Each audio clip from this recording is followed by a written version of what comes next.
Gold just swung in two completely different directions in the span of about 48 hours, and if you only caught the headlines, you'd have no idea why. On Friday, gold and silver both bounced on growing hope that the United States and Iran are closing in on a peace deal. But just one day before that, gold had collapsed to its lowest level since last November, on the back of an inflation number that caught almost everyone off guard. Two stories pulling in completely opposite directions, both tied to the very same conflict. And now, right in the middle of all of it, the Federal Reserve is about to hold its first meeting under a brand new chair. If you've been trying to figure out where gold and silver go from here, this week might be the moment that actually decides it. Today, we're going to untangle exactly what's happening. We'll look at why a potential Iran peace deal is creating one of the strangest tug-of-wars this market has seen in months, what last week's producer price data really revealed about where inflation is headed, and why the Fed's meeting this Tuesday and Wednesday carries more weight than almost any meeting in recent memory. By the end of this video, you'll understand why gold has been this volatile, what the next move in oil prices could mean for your portfolio, and exactly what to watch for as this week unfolds. Let's start with where things stand right now. Gold is trading right around $4,200 an ounce. Over the past month, gold has actually pulled back close to 10%, but zoom out and it's still up more than 22% compared to a year ago. So this is a market that's cooled off sharply in the short term, while remaining firmly in an uptrend on a longer time frame. Silver is trading in the mid-60s, having pulled back from levels closer to 70 just a couple of weeks ago.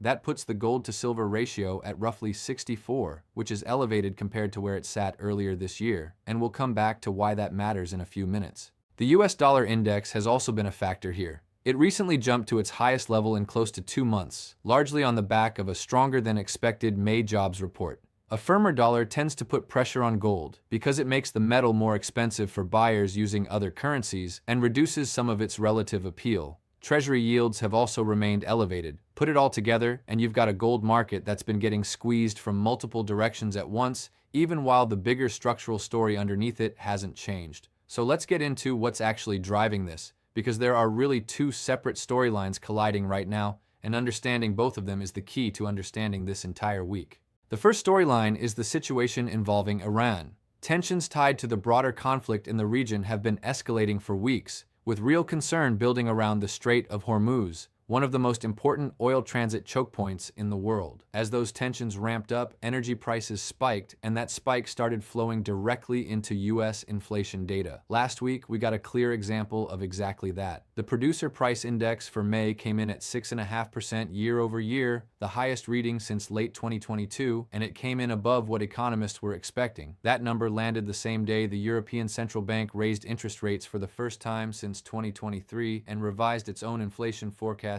higher for both this year and next. Gold's reaction to all of that was swift. It dropped to its lowest level since November, as traders priced in the idea that this energy-driven inflation shock could keep central banks restrictive for longer than anyone had been expecting just a few weeks earlier. Then, almost immediately, the second storyline kicked in. Reports started circulating that a peace deal between the United States and Iran could be reached as soon as this past weekend.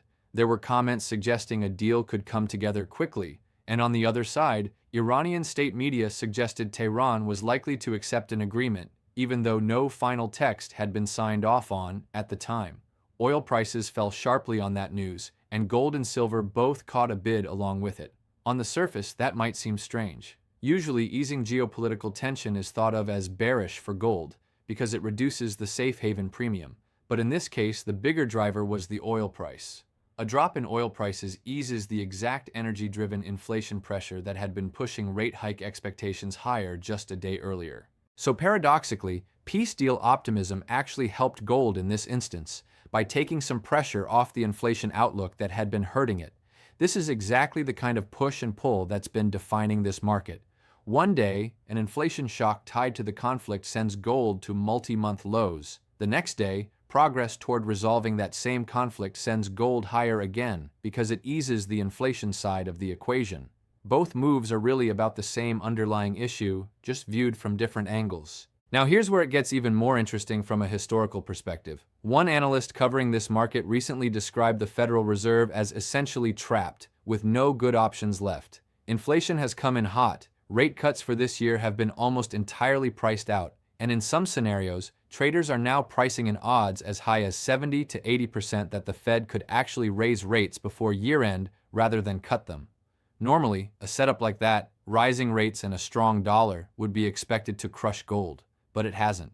And the comparison being drawn is to the stagflation period of the 1970s and 80s, a period that, despite high interest rates, turned out to be one of the best environments for gold in modern history. If that comparison holds, it would help explain why gold has remained resilient even as rate expectations have moved against it. Underneath all of this, there's a structural force that hasn't budged at all through any of this volatility, and that's central bank buying.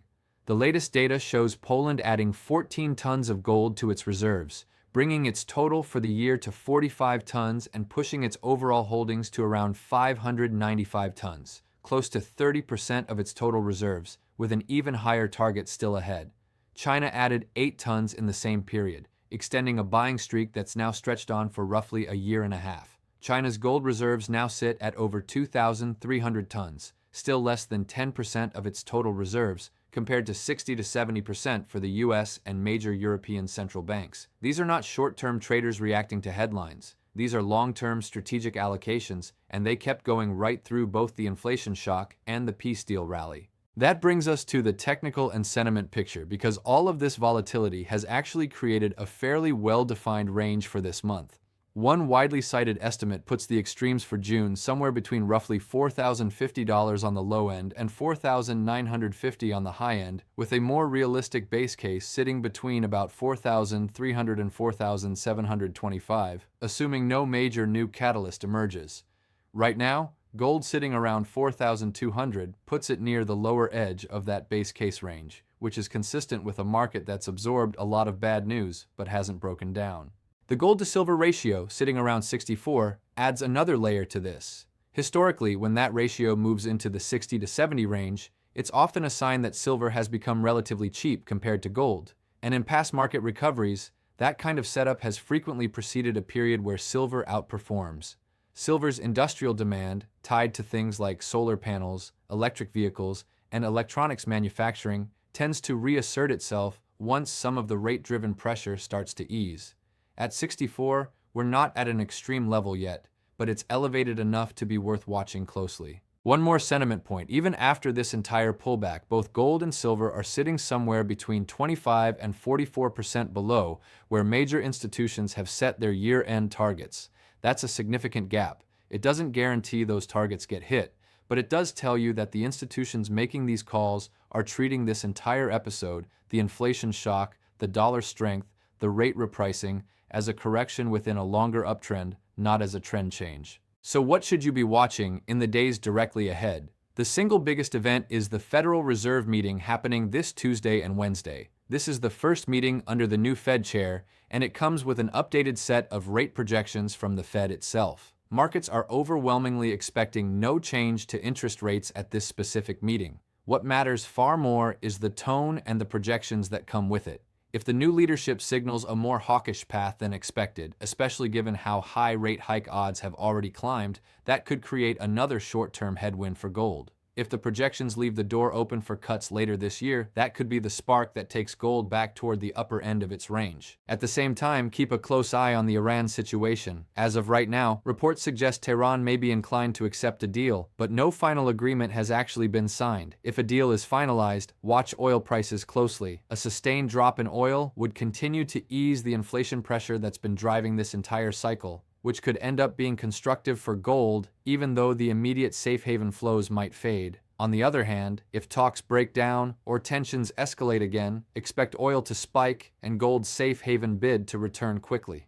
And finally, don't lose sight of the data calendar. After one producer price report and one jobs report moved this market dramatically in opposite directions within the same week, the next inflation and employment releases are going to carry outsized weight. Markets are going to be looking for confirmation of whether that producer price spike was a one-time reaction to the energy shock or the start of a more persistent inflation problem. Here's the bottom line.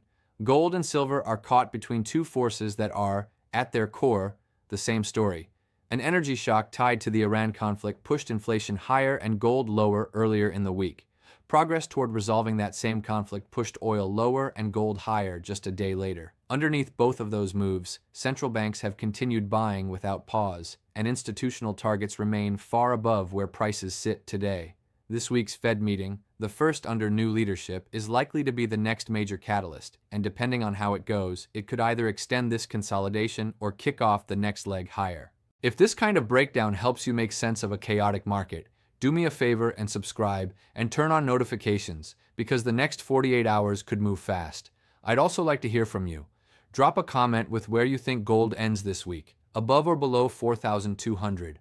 Tomorrow we'll be covering exactly what came out of this week's Fed meeting and what the new chair's first decision means for gold and silver going forward. Until then, stay focused on the data, not the headlines, because this week the data is going to do all the talking.